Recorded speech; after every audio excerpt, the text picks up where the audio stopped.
Okay, well, I got the brake booster hung up to paint it, and it is dripping brake fluid out of the vacuum port.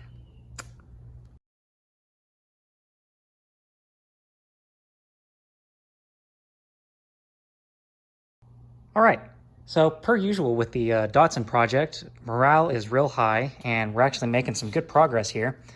So I have the master cylinder off, and I'm going to try and rebuild it. Look, it says Nissan. How cool is that? And this one is a Nabco one. What's interesting about that is they actually have two different brands of master cylinders on these cars, Nabco and Tokiko or something like that, for the exact same car, mind you. Two different master cylinders, exact same car. This is a tedious, time-consuming job, blah, blah, blah, blah, blah, blah, blah, blah, blah. Datsun Nissan has two suppliers of brake parts, Nabco and Tokiko. These parts are not interchangeable. What's interesting about that is it would appear nobody makes a kit for this one. So I bought the other one, and I guess I am just screwed before I have even started. So, per usual with this piece. All right, got that snap ring out of there. This was the first one that came out. I just turned that upside down, and this one pretty much fell out. Okay. I don't know if I've said this in the video series of this car at all, but if you're going to work on one of these cars, buy one of these. This is, by and large, one of the most helpful tools on this car. And I don't know, I might do a deal more in depth on it. I don't know what the technical name of this is. I imagine most tool stores carry them. Here we can see what the brand is here. And the reason this is amazing is so you have incredibly rusty piece of steel in cast aluminum. You know, those are known to play nice with each other. And this is an impact. So you hold it with your hand and you hit the top of it with a hammer. The reason that is better than a regular impact, corded or pneumatic, or even just hitting a wrench with a hammer, is those methods will apply shock to the screw to try and turn it. The key thing that makes this such an awesome tool is when you hit it with the hammer, it's driving the bit into the screw. So I have never actually stripped anything out with this. This entire car, to this point, I've taken apart all of the suspension, all the heat shields, the T-top things, all of it. This has not stripped out a single screw. This has broken several screws, but this has not stripped out a single Phillips screw. And even on this, you know, just a few whacks of the hammer, and there we are. So, worth its money. All right, so once I took that screw out, that screw, I think, rides in here somewhere, and it keeps the, what is that, front brakes? Yeah, F. And that keeps the piston for the front brakes from coming back out. This one didn't have one. So again, this one comes out as soon as you take the snap ring out. This one comes out as soon as you take the screw out, and then I just used a magnet to go ahead and pull it out. Now, I guess it's also kind of funny that my fancy welding table that I built, its first job is rebuilding a master cylinder and not welding, but you know, hey, it makes a good table.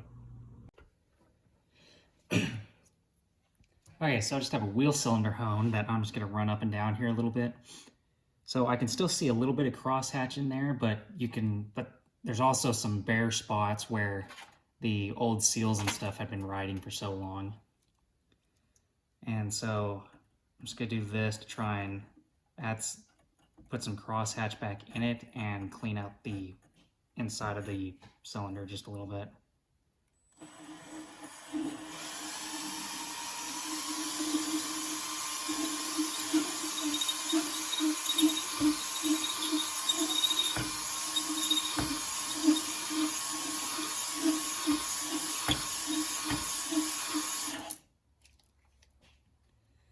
All right, and so I did put some brake fluid in there. I cleaned, this had been sitting in the drawer forever. I cleaned the pads off, put brake fluid on them, put some brake fluid down in the master cylinder. And so now I'm going to clean it up and see what it looks like. Okay, so I ended up hitting it with the hone a little bit more just because it didn't look quite as clean as I would have liked. And thing to keep in mind, okay, so well, first thing to keep in mind is I've never done this before. Second thing to keep second thing to keep in mind is you don't want to hone something out more than you have to because it is taking off material, and you don't want to just sit there and hone it out a whole bunch because now you're just increasing the tolerances for no reason. But hopefully you can see that. Just a second. There, maybe now you can see it. So you can see it's got healthy crosshatch in it now. There's no smooth spots left where the seals kind of wore it out. So that's all good. And I didn't take the reservoir off. The rebuild kit came with deals, but the book said don't remove this. And I'm agreeing with them because I don't think you could get this out without breaking it. And I'm almost certain that even if you did get it out, you were never, ever going to get it back in without breaking it. So if it's not leaking, just leave it alone. If it is leaking, then you're going to have to find a new tank likely because you'll probably break this old one. But I think mine is not leaking, so I just put the screw back in it and called it good. After I honed it out, I cleaned everything. I blew it all out with carb cleaner or brake clean, whatever. You do the same thing, I don't know, with just compressed air or something. Wear safety glasses, you know, save your eyes whenever it inevitably comes and hits you in the face. And then I flushed it all out with brake fluid. So I'm gonna cover this up. This is gonna sit overnight. And what I gotta do is, kind of following the instructions in the book loosely, is I need to take these and soak the seals in brake fluid. So I'm gonna let them soak overnight. All right, just gone through the steps here. We left off at step 10 of soak all the components in brake fluid before assembly. Now we're gonna move on to assembly. Reassemble the master kit as outlined in the rebuild kit. Well, this book is just paying for itself with those helpful instructions, because here's my instructions that came with the rebuild kit. All right, it's mostly back together. It was incredibly simple. There really wasn't anything to show. It's just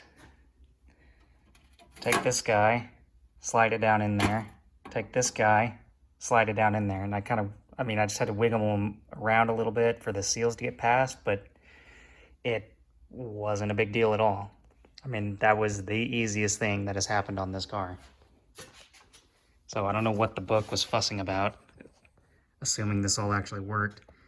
I got the snap ring in, and I actually had to hammer it down into the groove a little bit. It didn't really want to go in there quite as nice as it should have. But I think it's all good, and I had it in here, and I guess we'll see if this worked too. I just took the screwdriver and stuck it in the end, and I pushed this down with and keep my fingers over the outlets, let it push air and fluid out, and then I'd keep my fingers over it and let off on the plunger, and I did that a couple of times. And I think it's bled. I mean, right now I just have it, just sitting there where it's dripping fluid out of it. And so I'll cap off the top and wrap those up, and I think it'll be ready to put back on the booster and install. And so the booster was full of brake fluid, obviously, and it should be okay, but we'll find out. So this is all the stuff I had left over in the kit. I really didn't use any of it. The snap ring I could have used, but I didn't think about it. But like these guys didn't even dare try to open them up for fear of just breaking them off in the master cylinder. Same deal with the bottom. I mean, it wasn't leaking before. I'm not interested in messing with it. I'm just replacing the stuff that is easy to replace and was actually causing a problem. Also, just a quick thing to keep in mind, brake fluid eats paint.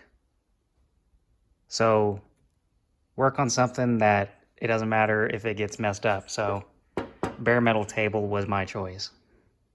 All right, here's where we're at with the master cylinder. It looks like I'm done. I'm not. I actually got to take all this back apart for the most part. So what I learned is either something is screwed up somewhere else in the system, or I was not able to get all the air out of the master cylinder, and I'm pretty sure I was not able to get all the air out of it, because I was able to crack this bleed open, which, thing to note, this thing is completely hopelessly clogged. So I actually had to take it all the way out, and then I had an adapter with the vacuum bleed kit that I just kind of pushed over the top of this and pulled air out of it. So there was definitely still air in the master cylinder, and the bleed screws are completely and totally clogged. You're never going to get anything to go through them. This one, as you can see, just snapped off pretty much effortlessly. I mean, like, I just barely tapped on it a little bit with the hammer, and then it just came right off. Made no attempt. And I drilled it out, tried getting it out with an easy out, and I just pretty much bored out what's left of it in there. So I got to drill that out, fix it, set it up where I can actually bleed the master cylinder. That would be great. And hopefully it works after that. I've tried the method where, you pump it up 3 times and, and you get fluid out of it, air and fluid out of it that way. That didn't work. I tried the hand vacuum pump. That piece right there that just falls apart every time I try and use it. That didn't work. What I really like is this guy that I have, and I've never actually used it before, but it seems to work pretty good. So it's mostly for AC systems, I guess. But yeah, I just stuck a deal in there and used the bottle from the other kit, that guy. And it'll pull a whole lot of fluid through it real quick. But even with that, I couldn't get a brake pedal. So right now, after I bled that one, it seems to be trying to do something with the rear wheels. So I think my problem is here somewhere. Oh, and I forgot. So my whole reason for having that tirade, what I was leading up to. So these things can be incredibly frustrated, and I am certainly guilty of getting incredibly frustrated with things like this, where I think it should go one way and I expect it to go one way. And then I got clogged things, broke things not working altogether. But, just got to keep in mind, I mean, this can happen whenever or it can happen never. I mean, the whole point of it is to have something to do that I enjoy doing. So I try and keep that in mind. And even if I spend all day on this pile and that master cylinder still doesn't work, hey, I learned some stuff, I got to mess around with some stuff, and I didn't just sit around doing nothing. So mental outlook just makes things different, how you choose to look at things. So I got some good tunes going, and just gonna press on. Ignore the air compressor hissing. So we're back to square one here, except I got this hole drilled out, which I unfortunately didn't get it exactly dead center nor straight, but hopefully it'll still seal regardless. And parts store just had some generic bleed screws. Paid way too much for them, but I mean, it is what it is. I drilled it out, and I drilled it out really, really slow. So I kind of gauged the depth of this one on the drill bit. I knew roughly how far the drill bit had to go. And then I drill just for a second or two and then pull it back out, clean the hole out, and look. And as soon as I saw it blow through the bottom of the previous bleed screw, then I stopped and went ahead and ran the tap through it, and again cleaned everything out. So the bore is all cleaned out. So now it's and I cleaned this guy too. Put a little brake fluid back on these real quick since it doesn't have any on it now. Okay, now this is a real complicated procedure that you're going to want to pay attention to. Remember, the book said this is incredibly difficult. Springy side first. Oh, so there's the difference between the two. Obviously, the one that has it where the rod can slot into it for the brake pedal is going to go on the outside. So, complicated procedure coming up. We put some brake fluid on this. It's got the spring going in first. Oh, gently wiggle. Okay. First seal is in. Second seal is in. All right. So now here's the hard part. Spring side first. This still has brake fluid all over it. Again, spring side first. First seal is passed. Give it just a little wiggle here.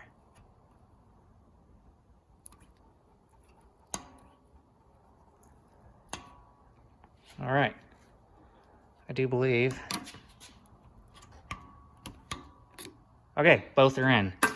So, just like what the book said, very labor-intensive process to get one of these rebuild kits installed. So now all I got to do is put the new snap ring in, since we're doing this again. Put the new snap ring in, put that bolt back in there. That's the bolt that keeps the forward piston from coming out. And I got a fly or a bee on me, can't tell. It was a fly. And so from there, it'll be put the bleed screws back in and put it back in the car. Okay, I didn't bench bleed it because I figured it would just make a mess, and I think we're making some progress here.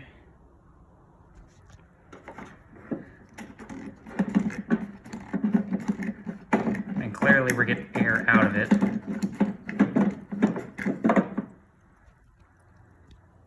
So I guess I'll wait until it's coming out solid and do the other side and see where we're at.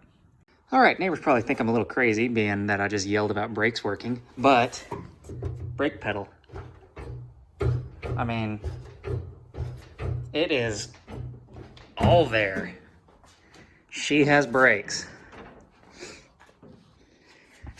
There's that bucket of brake fluid, if you're wondering how much of this I've gone through. So I am thrilled about that. So there you can see that that's not exactly in there straight, but it doesn't seem to be leaking, so that's good. So what I'll probably end up doing, what I'm gonna have to do, I never bled the back left. So what I'm still gonna do is use my vacuum deal, just because I had these lines open, and I guess technically there shouldn't be air in there, but I'm just gonna do it for the, just to cover all the bases.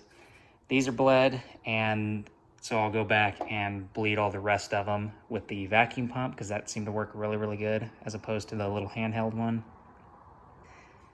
Just keep cycling some fluid through this, because when I was using the vacuum pump earlier, the fluid was still coming out with some junk in it. That's what all that mess is. But so far, it seems to be really cleaning up, so that'll also be beneficial in flushing it out. So there we go. That was the problem. I do not know how to bench bleed a master cylinder, but I can rebuild one apparently. Here's essentially what we got going on here. So I turned the vacuum pump on and then cracked the line open. I have a deal on there clipped onto the bleed screw. And about the time this thing is full, it's time to refill the master cylinder. So if this fluid is good, I just go dump it back in. But yeah, this is a lot easier than doing it by hand. The other thing I wanted to mention that I remembered while I was under there bleeding the calipers. So I didn't replace the brake lines because they were already done by the previous owner. And I think he actually did the front calipers too. So I'm pretty sure the front calipers are new, just by the looks of them. Rear calipers, almost certain are original, but I'm not gonna go looking for problems with stuff that aren't broke.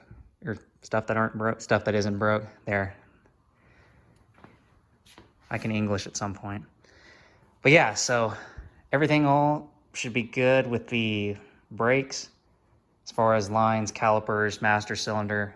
I mean, I've seen all the hard line with it. I accidentally bent it right up there at some point, but it's not kinked. It's not kinked. It might have even been like that beforehand from it getting hit by something. But that, I think, is the only weird spot in the hard line. Everything else is all good. So I believe that is a wrap on this. The car has brakes. Can't drive anywhere, but the car's got really good brakes.